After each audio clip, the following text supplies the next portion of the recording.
সামর্থ্য থাকলে কখনোই গ্রামে থাকা উচিত নয়। গ্রামে ১০০ বিঘা জমির মালিক হওয়ার চাইতে শহরে এক টুকরো ভাড়া বাসায় থাকা অনেক ভালো, অনেক আরামদায়ক, অনেক সম্মানের।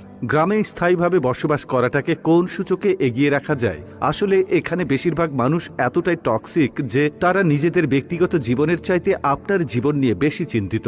আপনার চুল বড় কেন, অনার্সে পড়া সত্ত্বেও মেয়ের বিয়ে দেয় না কেন, ২৫ বছর বয়সে আপনি বেকার কেন, আপনার কোনো ব্যাচমেট বা আপনার সমবয়সী কেউ যদি বিদেশে গিয়ে লাখ লাখ টাকা কামায় তাহলে আপনি এখনো পড়াশোনা করছেন কেন, এসব আজগুবি বিষয় নিয়ে তাদের অনেক টেনশন। গ্রামের সব থেকে বোকা মানুষটাও শহরের মানুষকে এক হাটে ৩ বার বিক্রি করতে পারবে। সামান্য জমি জমা নিয়ে যে কূটনৈতিক খেলা চলে গ্রামের মুরব্বীদের মাথায়, তা আন্তর্জাতিক কূটনীতিকদের মাথায়ও খেলবে না। আপনি পুকুরে যত্ন সহকারে মাছ চাষ করবেন, একদিন ঘুম থেকে উঠে দেখবেন সব মাছ মরে ভেসে আছে। আপনি কিছু নতুন ফুল ফলের গাছ রোপণ করবেন, সকালে দেখবেন গাছের গোড়া থেকে ভেঙে রাখা হয়েছে। এমনকি আপনার বোনের কিংবা মেয়ের বিয়ে ঠিক করবেন, সহজ সরল কেউ একজন নিজে সিএনজি ভাড়া করে যে বরপক্ষের কাছে দুর্নাম করে বিয়ে ভেঙে দেবে। মাঝে মধ্যে তারা এমন কিছু বিষয় নিয়েও চিন্তিত হয় যেসব বিষয় নিয়ে আপনার ফ্যামিলি মাথায় ঘামায় না। গ্রামের টক্সিসিটির আরো একটি বিরাট পার্ট হচ্ছে ঝগড়া। আপনি এমন কোনো বাড়ি খুঁজে পাবেন না যেখানে জায়গা জমি নিয়ে বিবাদ বা বিরোধ নেই। প্রত্যক্ষ এবং পরোক্ষভাবে এই ফ্যামিলি সেই ফ্যামিলি